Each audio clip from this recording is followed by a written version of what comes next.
to my film and TV channel, and we've got a So Far So. Yes, well, a series I can't binge watch, so we have to watch it on the drip. Sometimes we get a couple of episodes at once and then weekly. Occasionally we get 3 episodes at once and weekly, or just the 1 episode, who knows. But this one, we've got 10 episodes. This ends on January the 24th. And I've managed to watch 4 episodes so far, and this review is on the 14th of December 2024. We're talking espionage, we're talking spies.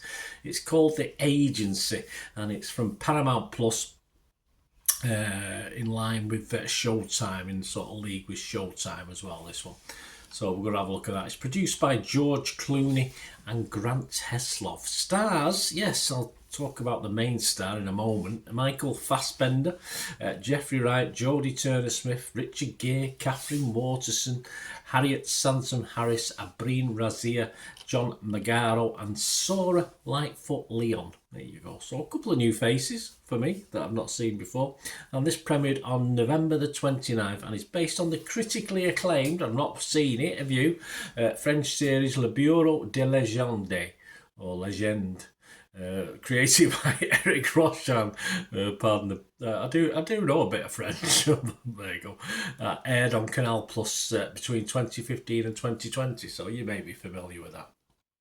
What's it about? Well, it's a covert CIA agent's mission to abruptly end sending him back to London station, where the love he left behind unexpectedly reappears. Yes, hurling them both into a deadly game of international intrigue and espionage, and other characters are involved in this as well, because there's some little subplots.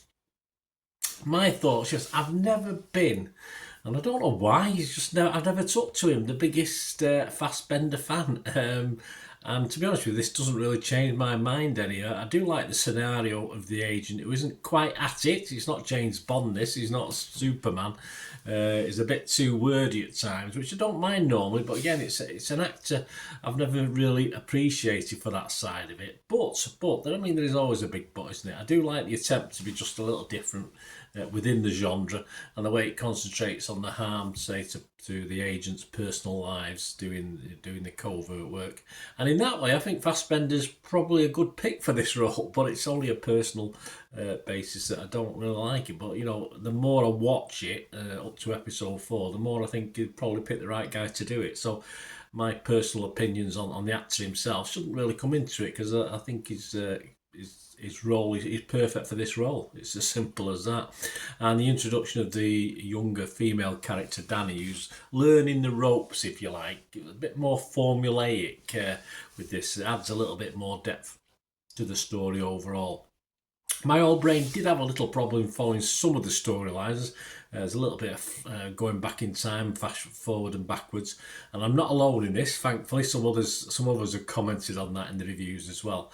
And 4 episodes in, I think it needs to be a little bit more interesting, and hopefully this will happen.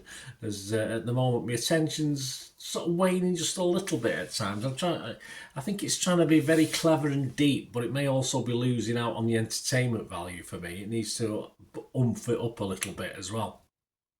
So it's as well as being deep and dark, and obviously showing the sort of effects on these agents, it's got to be a bit more oomph to it as well. And it's not really made its mind up yet which way it wants to go. So more personality and drive needed. So far, I'm just going to give it an okay. So far, so okay, and perhaps a realistic feel that we're getting that's coming in on episode 4 with the new spy coming into it as well. May help, because of course the realism of it all, let's face it, you know, it's not we think of it as an exciting life, but I'm sure it's not. It's very dangerous, of course, real things, but it's not as exciting as we usually see on the TV. So I think the realism in this is perhaps muddying the waters a little bit. So we just need a little bit more of dramatic license. We need a little bit more fizz to this, I think, going forward. But it's okay. It's all right. It's okay. I wouldn't recommend wholeheartedly just yet. A lot of people are liking it. My scores for this, I'm going to be fresh on Rotten Tomatoes, I'm going to be mixed on Metacritic, and I'm going to give it not quite a 6, which is my watchable score. I'm just going to give it a 5.5, but I'm very, very willing to increase that as the series goes along. So I'm hoping that can get up to at least a 6, 6.5, something like that. But we'll have to see. It's a so far so okay for me. What are other people thinking? Well, Rotten Tomatoes, 6.1 out of 10, so they're reasonably happy. 25 fresh, but there's 12 rotten, so a big chunk of rotten. Metacritic, 12 positive, 9 mixed, and 1 negative, but again, 66% positivity. Brian Tellerico from RogerEbbett.com, he gave it 8, he likes it. He said, Paramount Plus and Showtime's The Agency doesn't have the spy action that fans of Mission Impossible or James Bond may expect, but I found the 2 episodes sent to press, so he's only watched 2 episodes, sent to press consistently riveting due to the sharp dialogue, incredible ensemble and tight filmmaking. Joel Keller from Decider wasn't quite as convinced, but he still liked it. He said, the cast of The Agency carries the show, but we're not sure how much the stories will hold viewer interest unless they quickly get more interesting. Yeah, so again, a little bit of what I was saying. But David Opie from Empire magazine only give it 40. He said there's an interesting idea here about struggling to live in the skin of another and how easy it is to lose yourself in work, but what the show ends up losing is our interest instead. Yeah, so as I say, I think by episode 4 it's trying to grab us back in. I think that's the problem. I don't know, I'm not too sure if David Opie's watched a lot of the reviewers got up to a 3 or 4 episodes, so I'm not sure at what stage David Opie is, but a 40 out of 100 is a bit mean at this stage. What about the audience? That's all that ever matters, isn't it, Joe Public? Well, the Rotten Tomatoes audience, about 85% positivity, that's good. Metacritic uses 6 out of 10, that's very good. And almost 3,000 scores and reviews as I'm recording this, as I said, on the 14th of December 2024. And a good healthy score on Internet Movie Database, it's getting a good 7.3. I can certainly imagine that dropping slightly, but as I say, my view so far, of which many of the Internet Movie Database watchers have probably seen as many episodes as I have, perhaps a couple less or 1 or 2 less, but that's a good healthy score.